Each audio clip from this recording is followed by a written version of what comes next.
French President Emmanuel Macron says he recognizes that his country bears a heavy responsibility for the 1994 genocide in Rwanda, in which nearly 1 million people had lost their lives in a period of only 100 days. Now, during a recent visit to Kigali, Macron failed to meet the expectations of many who wanted him to apologize for the genocide. An activist working with Rwanda genocide survivors insists that France must apologize. Donc, ce que nous attendons, c'est une parole forte, claire, de vérité et d'excuses de la part du président de la République. Hello and a warm welcome to Africa Today. I'm your presenter, Mubarak Kenyam. Now, this week's edition is focusing on crimes by two major European powers in Africa.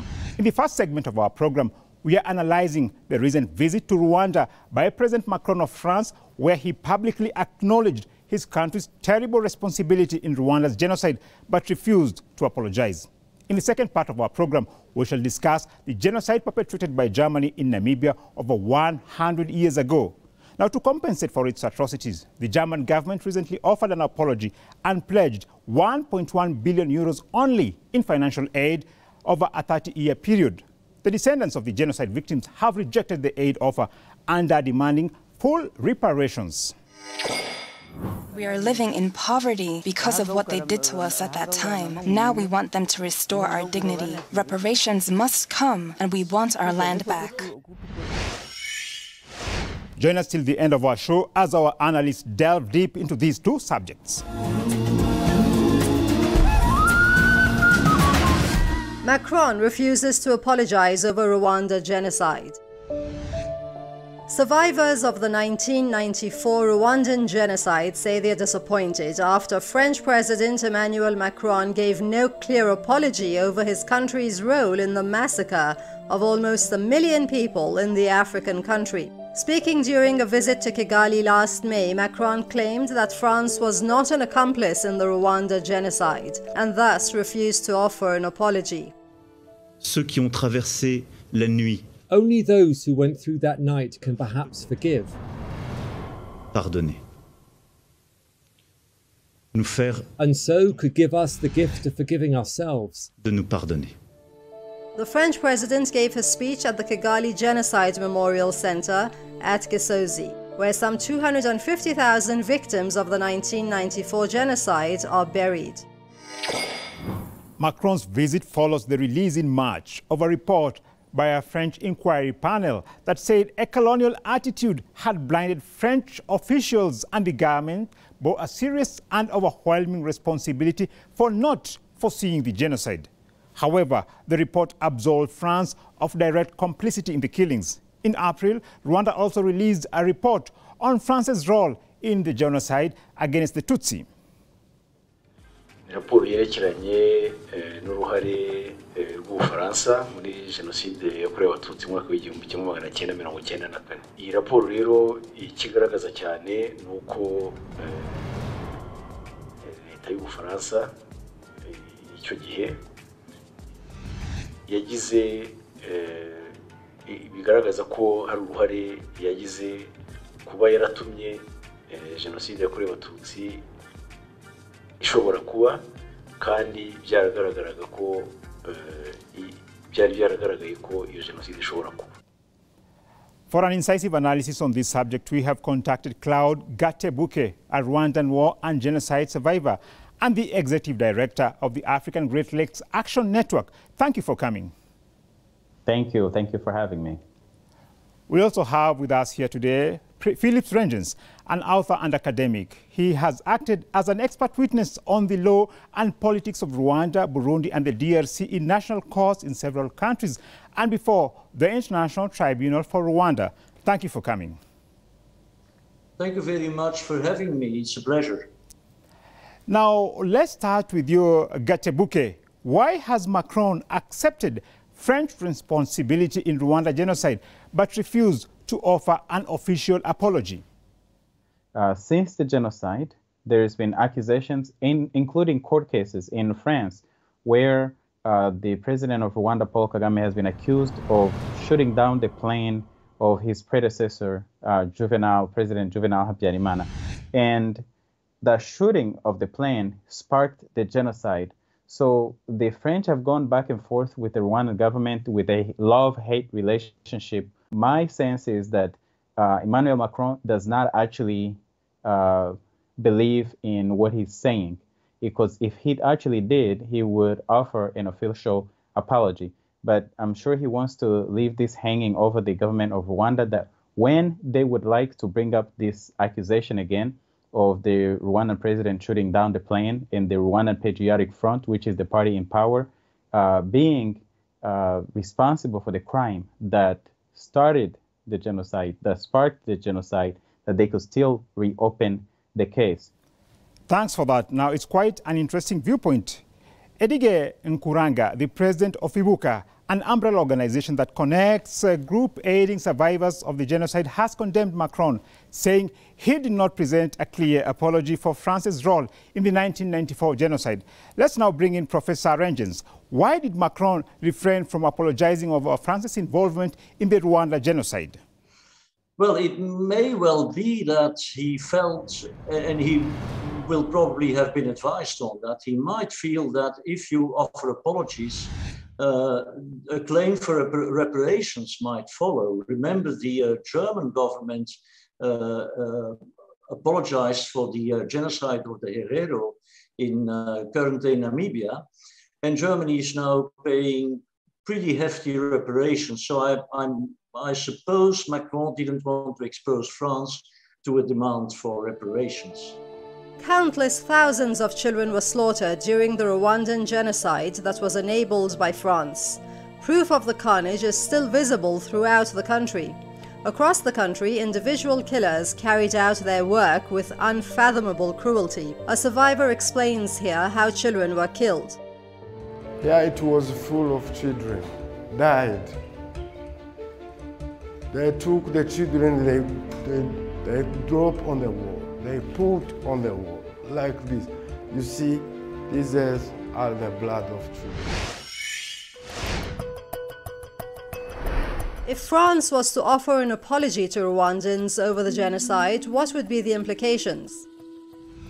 An official apology, I think, would the implications would be that whoever is a responsible party in the genocide, including France and anybody else that would be shown to have had a role in the genocide, they would actually have to pay reparations. Their officials would have to be taken to court and face charges of genocide. And so I think that's a part of the reason why President Macron is avoiding an official apology. Although I do think that the government of Rwanda itself, the president of Rwanda himself, should also respond to the charges against him about sparking the genocide, because the genocide was sparked by the shooting of the plane, and a lot of his own officers have testified to it, including courts in France. Official documents, survivors' testimonies, historic reports, books and investigations have made available a barrage of information on France's participation in the Rwanda genocide. Researchers, however, estimate the classified secret documents in the government's archives still hide the truth. Rwanda has long accused France of complicity in the 1994 genocide, but during Macron's visit to Kigali, President Kagame evidently softened his hardline stance. This is what he had to say after listening to Macron's speech. His words were something more valuable than an apology.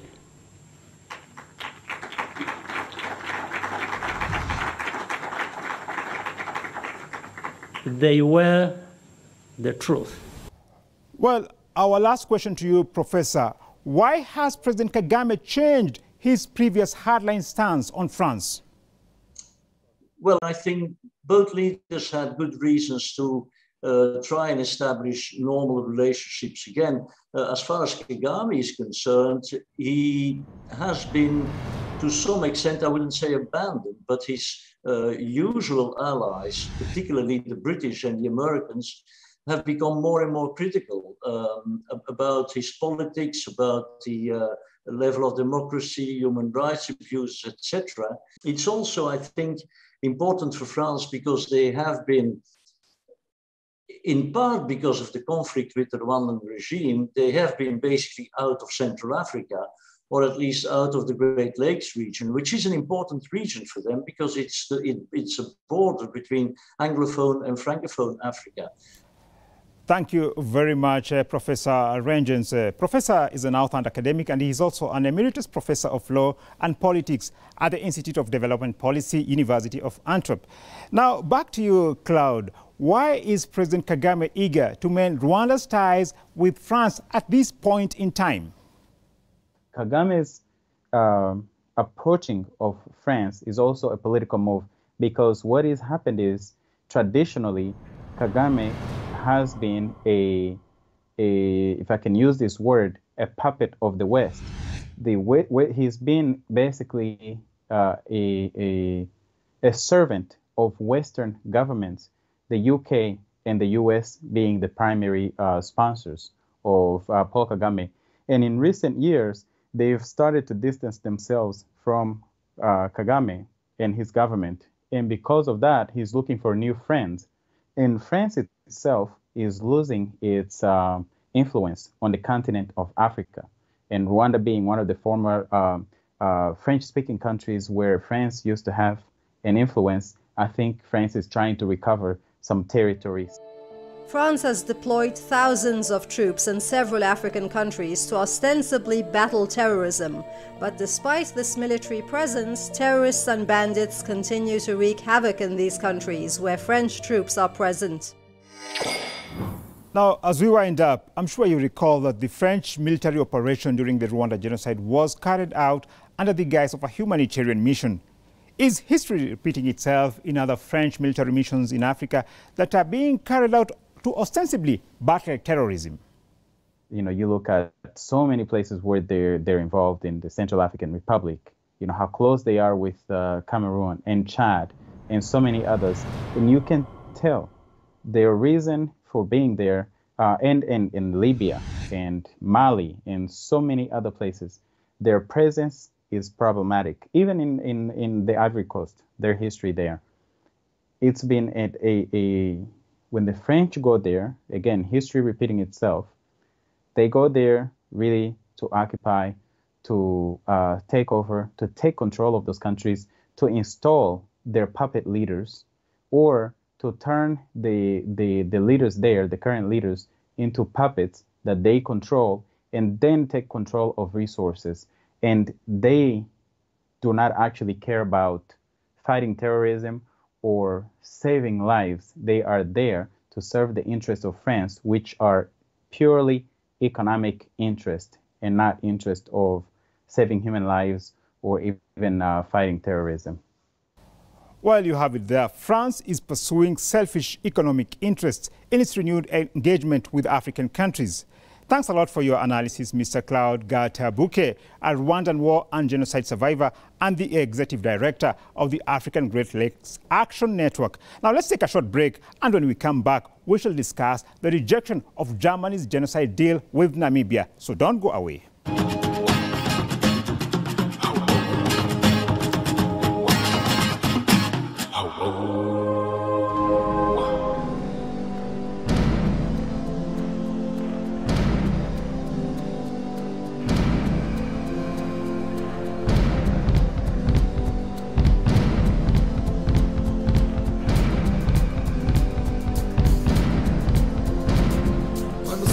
Essa terra ninguém pode parar. É como a força do rio quando desce para o mar. Eu sinto essa força no olhar de uma criança. Ela está dentro de ti, é a força da mudança. Todos numa voz a cantar esta vitória que já é de todos nós, no futuro e na memória. Então levanta a tua mão, vamos juntos nesta dança. Moçambique para a frente, é a força da mudança. Vem aí uma mudança, junta-te a nós e avança. Nhusi é a nova força, nossa fé e confiança. Paz, trabalho e energia, mais saúde e alimento. Com Nhusi presidente, continua o crescimento. Eu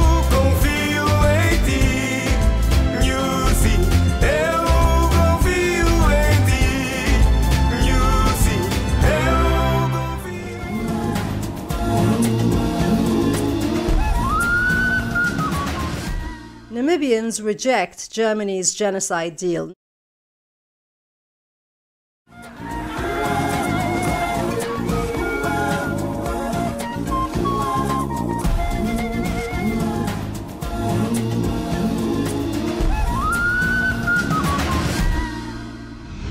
From 1904 to 1908, German colonizers waged a brutal campaign of genocide against the Herero and Nama people in present-day Namibia.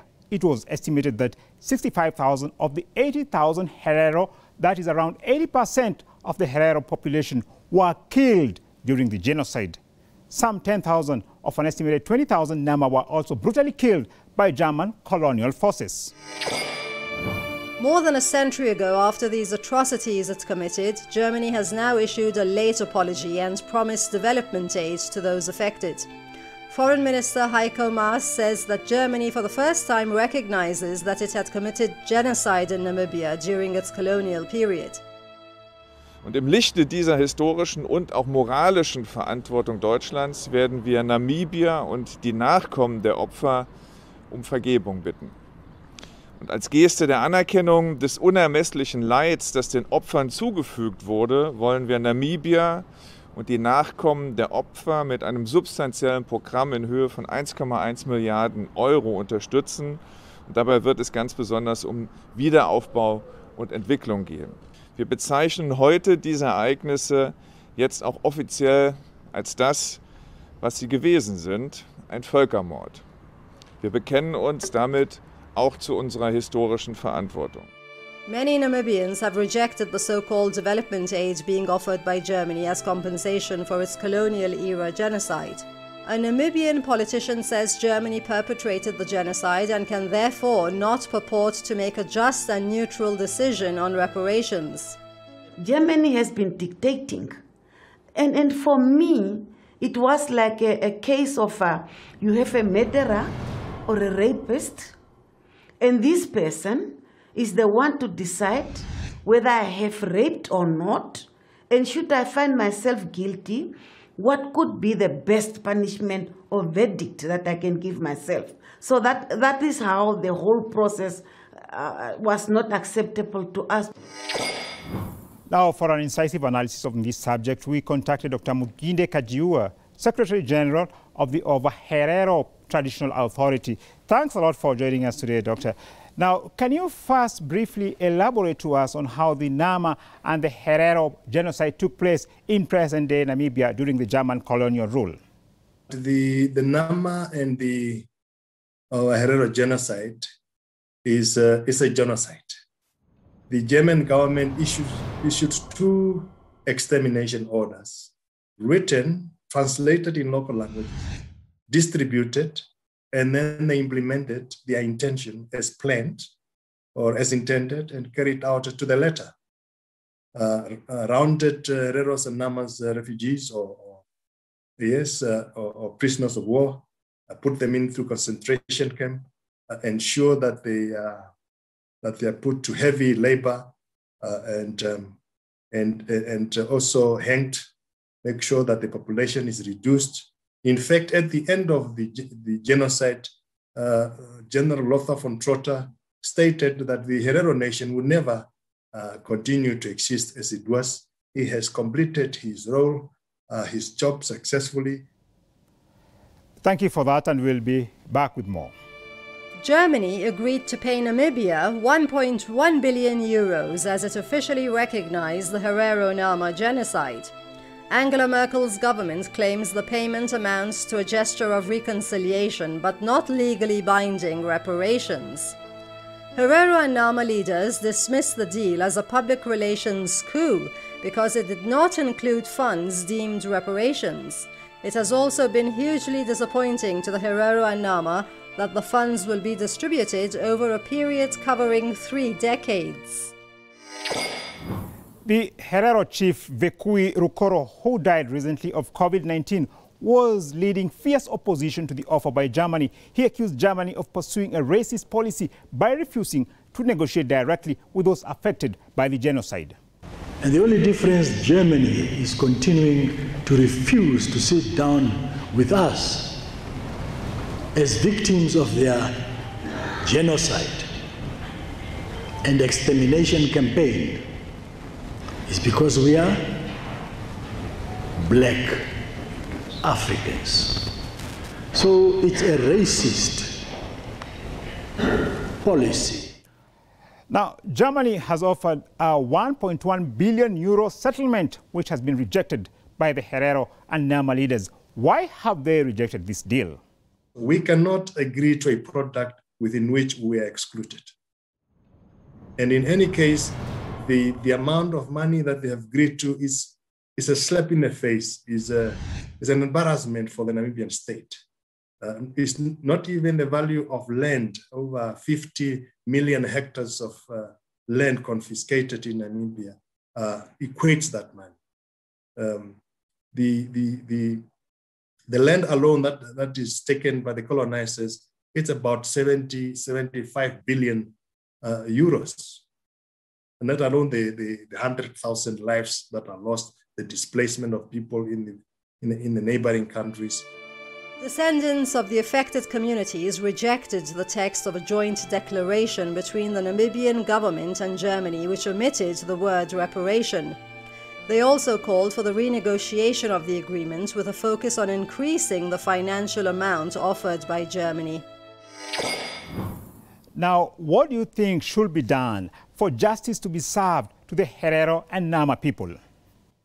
We have been consistent that we must revert back to the National Assembly resolution, which was unanimously adopted by the Namibian Parliament, which says the victim communities, the two governments must sit around the table, and the victim communities must be represented by their chosen leaders as victims of genocide, and they must propose and negotiate a package that addresses the needs of the victims wherever they are. So the negotiations must start afresh. We will not accept what is on the table. Now, as you continue the struggle for the rights of the Herero and Nama communities, what's your message to the international community? We're calling upon the international communities, peace-loving people that are fighting for justice, restorative justice. We're calling on that community to support us in our struggle for restorative justice. We hope the national governments will put more pressure on Germany to recognize the genocide and pay reparations.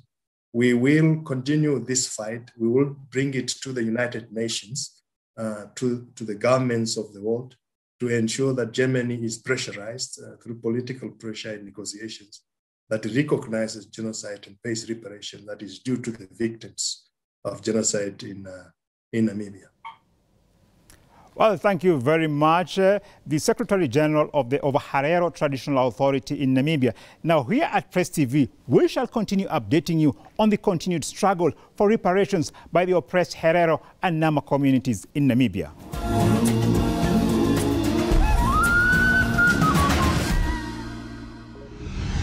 Well, that brings us to the end of yet another edition of Africa Today. It's been great having you watching, and please do send us your comments through our social media handle. Thanks a lot, and goodbye for now.